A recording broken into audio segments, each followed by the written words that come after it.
Assalamualaikum warahmatullahi wabarakatuh. Perkenalkan, nama saya Nadia Putri Desyani, NPM 201000017, akan mempresentasikan hasil analisa kerja saya mengenai prestasi jual beli palm acid oil dalam perjanjian terbuka untuk memenuhi mata kuliah hukum perikatan.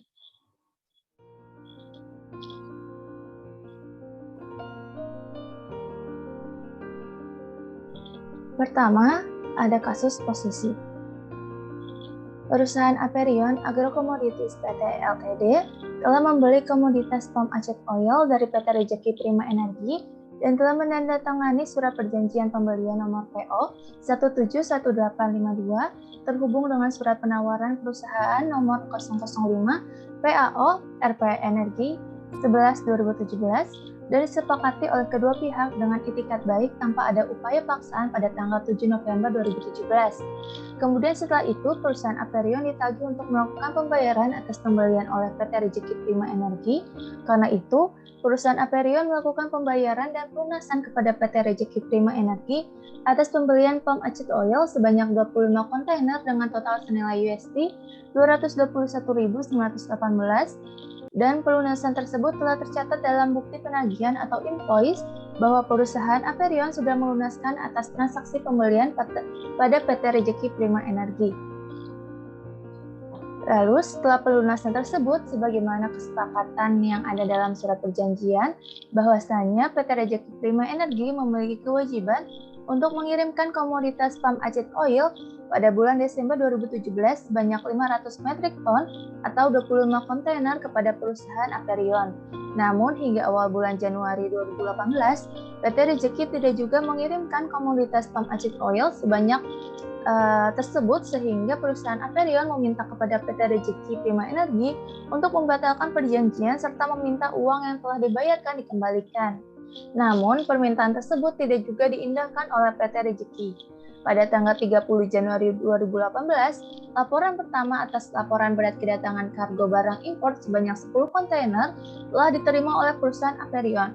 Lalu laporan kedua menyusul dengan laporan berat kedatangan kargo barang impor sebanyak 10 kontainer pada tanggal 30 Maret 2018. Dengan kedua laporan tersebut, artinya PT Rejeki masih memiliki kewajiban atas sisa pengiriman komoditas palm acid oil sebanyak 5 kontainer atau senilai USD 49.689 yang mana telah jatuh tempo sejak bulan Desember 2017 sebagaimana isi perjanjian pembelian terhubung surat penawaran perusahaan yang telah disepakati. Berdasarkan hal tersebut, maka perusahaan Aperion menyatakan bahwa PT Rejeki Prima Energi telah melakukan prestasi yang mana dalam melaksanakan apa yang dijanjikannya tetapi terlambat oleh PT Rejeki Prima Energi kepada perusahaan Aperion berdasarkan surat perjanjian pembelian terhubung surat penawaran perusahaan yang telah disepakati kedua belah pihak, yaitu waktu pengiriman palm acid oil atau delivery time dilakukan PT Rejeki pada bulan Desember 2017 sebanyak 500 metrik ton atau 25 kontainer. Namun faktanya, PT Rejeki Prima Energi mengirimkan pada bulan Januari 2018 dan Maret 2018 dengan jumlah pengiriman yang disepakati sebanyak 500 metrik ton. Namun faktanya juga PT Rejeki hanya mengirimkan sebanyak 5 kontainer. Perusahaan Aperion telah beberapa kali memperingati PT Rejeki Prima Energi untuk memenuhi kewajibannya, baik melalui percakapan via WhatsApp pada tanggal 12 Januari 2018, surat teguran pada tanggal 15 Agustus 2018, dan email pada tanggal 28 Agustus 2018. Namun PT Rejeki Prima Energi tidak menunjukkan itikat baik dan tidak melakukan kewajibannya ataupun ganti rugi hingga gugatan didaftarkan oleh perusahaan Aperion. Berdasarkan hal tersebut, perusahaan Aperion memiliki hak untuk mengajukan tuntutan kepada PT Rejeki Prima Energi untuk memenuhi pelaksanaan perjanjian disertai dengan biaya, ganti rugi, dan bunga. Perusahaan Aperion menuntut PT Rejeki atas ganti rugi dan 5 bunga sebagaimana diatur dalam pasal 1244 KUHP Perdata.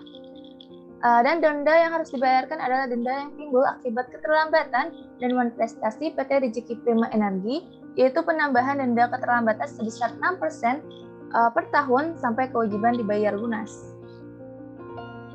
Untuk menjamin gugatan yang diajukan perusahaan Aperion tidak sia-sia, di kemudian hari maka perusahaan Aperion memohon agar Pengadilan Negeri Pontianak berkenan untuk meletakkan sita jaminan terhadap harta kekayaan PT Rejeki Prima Energi yang saat ini diketahui perusahaan Aperion adalah sebidang tanah dan bangunan yang terletak di Jalan Komyos Sudarso, Pontianak Barat, Kalimantan Barat, Indonesia, dan harta-harta kekayaan beserta aset-aset PT Rejeki Prima Energi lainnya.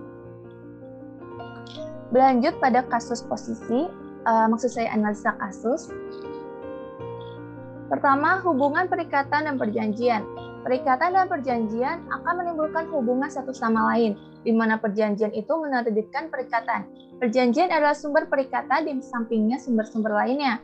Suatu perjanjian juga dinamakan persetujuan, karena dua pihak itu setuju untuk melakukan sesuatu dapat dikatakan bahwa dua perkataan atau perjanjian dan persetujuan itu adalah sama artinya. Perkataan kontrak lebih sempit karena ditujukan kepada perjanjian atau persetujuan yang tertulis. Dengan disepakatinya surat perjanjian tersebut, maka timbullah suatu ikatan kewajiban di mana terdapat pihak yang wajib memenuhi prestasi dan pihak yang berhak atas prestasi serta kedua belah pihak yang berjanji atas suatu hal.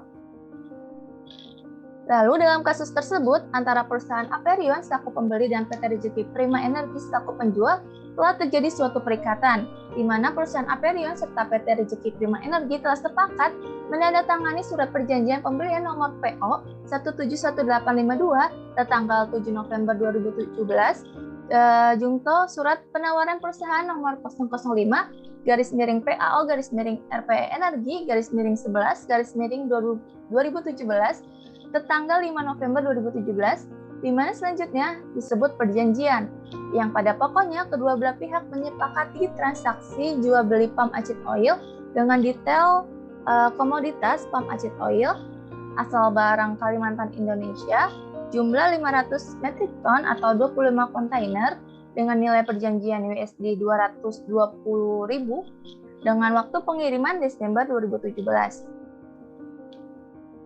2. Sahnya suatu perjanjian. Syarat-syarat yang diberlakukan untuk sahnya suatu perjanjian dijelaskan dalam buku ketiga KUH Perdata pasal 1320. Dalam pasal tersebut dijelaskan untuk sahnya suatu perjanjian diperlukan 4 syarat, yaitu 1. Sepakat mereka yang mengikatkan dirinya. 2. Kecakapan untuk membuat suatu perikatan. 3. Suatu hal tertentu. Dan 4. Suatu sebab yang halal. Kita lihat sepakat mereka yang mengikatkan dirinya. Kesepakatan mereka yang mengikatkan dirinya berarti para pihak yang membuat perjanjian harus sepakat atau setuju mengenai hal-hal pokok atau materi yang diperjanjikan. Kesepakatan itu harus dicapai dengan tanpa adanya paksaan, penipuan, atau kehilafan. Syarat ini terpenuhi. Dalam kasus One Prestasi tersebut, perusahaan Aperion telah membeli komoditas pump acid oil dari PT Rejeki Prima Energi dan telah menandatangani surat perjanjian berhubung dengan surat penawaran perusahaan dan disepakati oleh kedua pihak dengan itikat baik tanpa adanya upaya paksaan pada tanggal 7 November 2017. Maka dengan itu, perjanjian yang terjalin antara perusahaan Aperion dan PT Rejeki Prima Energi telah memenuhi satu unsur syarat sah suatu perjanjian, yaitu adanya kesepakatan yang mengikatkan dirinya. Lalu, 2. Kecakapan membuat suatu perikatan. Tidak cakap menurut KUH Perdata sendiri diatur dalam pasal 1330 KUH Perdata. Tak cakap untuk membuat suatu perjanjian adalah 1. Orang-orang yang belum dewasa. 2. Mereka yang diatur di bawah pengampunan. 3. Orang-orang perempuan atau dalam hal yang ditetapkan oleh undang-undang, dan pada umumnya semua orang kepada siapa undang-undang telah melarang membuat perjanjian tersebut. Syarat ini terpenuhi karena para pihak yang terlibat cakap secara hukum. Lalu ketiga, suatu hal tertentu. Suatu pokok persoalan tertentu berarti apa yang diperjanjikan atau objek perikatannya harus jelas. Dengan kata lain, jenis barang atau jasa itu harus ada dan nyata. Syarat ini pun terpenuhi, seperti halnya dalam kasus yang tertera, di mana kedua belah pihak secara jelas menyepakati suatu pokok jual beli, yaitu pump acid oil dengan keterangan perincian yang jelas. Lalu syarat keempat, suatu sebab yang halal. Suatu sebab yang halal berarti tidak boleh memperjanjikan sesuatu yang dilarang undang-undang. atau yang bertentangan dengan hukum, nilai-nilai kesopanan, ataupun ketertiban umum. Sebagai contoh, pihak terkait melakukan perjanjian jual beli ganja yang mana barang tersebut dinyatakan terlarang secara hukum di Indonesia. Perjanjian semacam ini adalah dianggap tidak sah. Maka dengan penjelasan tersebut, secara jelas syarat dari perjanjian ini terpenuhi. Karena dalam perjanjian antara perusahaan Aperion dan PT Rejeki Prima Energi, suatu hal yang diperjanjikan tidak termasuk suatu hal yang tidak bertentangan dengan undang-undang atau hukum. Lalu, wan prestasi. Apa itu wan prestasi? Wan prestasi sendiri adalah suatu keadaan menurut hukum perjanjian di mana seseorang tidak melaksanakan prestasi sebagaimana yang telah diperjanjikan. Seperti halnya dalam pasal 1238 KUH Perdata yang menyatakan debitur dinyatakan lalai dengan surat perintah atau dengan akta sejenis itu, atau berdasarkan kekuatan dari perikatan sendiri, yaitu bila perikatan ini mengakibatkan debitur harus dianggap lalai dengan lewatnya waktu yang ditentukan. Lalu bagaimana seseorang dikatakan wan prestasi? Pertama, sama sekali tidak memenuhi prestasi. Pada kondisi ini, seorang debitur sama sekali tidak melaksanakan atau memenuhi prestasinya sehingga menimbulkan kerugian bagi kreditur atau orang lain. Dalam ketidakmampuannya memenuhi prestasi ini, debitur harus membuktikan bahwa dia tidak memenuhi prestasinya itu disebabkan oleh apa? Apakah oleh keadaan memaksa, atau karena pihak kreditur juga wan prestasi, ataukah karena telah terjadinya pelepasan hak. Lalu kedua, prestasi yang dilakukan tidak sempurna. Pada kondisi ini, seseorang debitur melaksanakan atau memenuhi prestasinya tapi tidak sempurna. Sama halnya dengan di atas atau sebelumnya, dalam ketidaksempurnaannya memenuhi prestasi, ini debitur harus membuktikan bahwa dia tidak memenuhi prestasinya itu disebabkan oleh apa? Apakah oleh keadaan memaksa, atau karena pihak krediturnya juga wan prestasi. Lalu yang ketiga, terlambat memenuhi prestasi. Pada kondisi ini, seseorang debitur melaksanakan atau memenuhi prestasinya, tapi terlambat. Lagi-lagi, dia harus menjelaskan dan membuktikan bahwa keterlambatannya tersebut disebabkan oleh faktor apa? Apakah oleh keadaan memaksa, ataukah karena pihak kreditur juga wan prestasi. Lalu yang keempat, melakukan apa yang dalam perjanjian dilarang untuk dilakukan. Pada kondisi ini, seseorang debitur melaksanakan atau melakukan apa yang dilarang dalam perjanjian untuk dilakukan. Lalu dalam perusahaan Aperion yang menyatakan bahwa PT Rejeki Prima Energi telah melakukan wan prestasi atau cedera janji, dalam hal ini dimaksud adalah melaksanakan apa yang dijanjikannya, tetapi tidak sebagaimana dijanjikan dan melakukan apa yang dijanjikannya tetapi terlambat oleh PT Rejeki Prima Energi terhadap perusahaan Aperion berdasarkan surat perjanjian pembelian jumlah surat penawaran perusahaan yang turut ditandatangani serta disepakati oleh PT Rejeki Prima Energi, yaitu satu, waktu pengiriman. Waktu pengiriman disepakati dilakukan PT Rejeki Prima Energi pada bulan Desember 2017, di mana mengirim sebanyak 500 metrik ton. Namun faktanya PT Rejeki Prima Energi mengirimkan pada bulan Januari 2018 dan Maret 2018. Lalu yang kedua, kuantitas. Disepakati dilakukan PT Rejeki Prima Energi sebanyak 500 metrik ton, namun faktanya PT Rejeki Prima Energi hanya mengirimkan sebanyak 5 kontainer atau sejumlah 112,93 metrik ton atau senilai USD 49.689. Lalu, akibat hukum dari wan prestasi. Ada 4 akibat adanya wan prestasi, yaitu 1. Perikatan tetap ada. 2. Debitur harus membayar ganti rugi kepada kreditur tertera dalam pasal 1243 KUH Perdata. 3. Beban resiko beralih untuk kerugian debitur jika halangan itu timbul setelah debitur wan prestasi, kecuali bila ada kesenjangan atau kesalahan besar dari pihak kreditur. Oleh karena itu, debitur tidak dibenarkan untuk berpegang pada keadaan memaksa. 4. Jika perikatan lahir dari perjanjian timbal balik, kreditur dapat membebaskan diri dari kewajibannya memberikan kontraprestasi dengan menggunakan pasal 1266 KUH Perdata. Oleh karena pihak lain dirugikan akibat uang prestasi tersebut, maka pihak yang telah melakukan uang prestasi harus menanggung akibat dari tuntutan pihak lawan yang dapat berupa 1. Pembatalan perjanjian saja, 2. Pembatalan perjanjian disertai tuntutan ganti rugi berupa biaya, rugi, dan bunga, 3. Pemenuhan kontrak saja di mana kreditur hanya meminta pemenuhan prestasi saja dari debitur, 4. Pemenuhan kontrak disertai tuntutan ganti rugi. Kreditur menuntut selain pemenuhan prestasi juga harus disertai ganti rugi oleh debitur, tertera dalam pasal 167 KUH Perdata. Kelima, menuntut pergantian kerugian saja.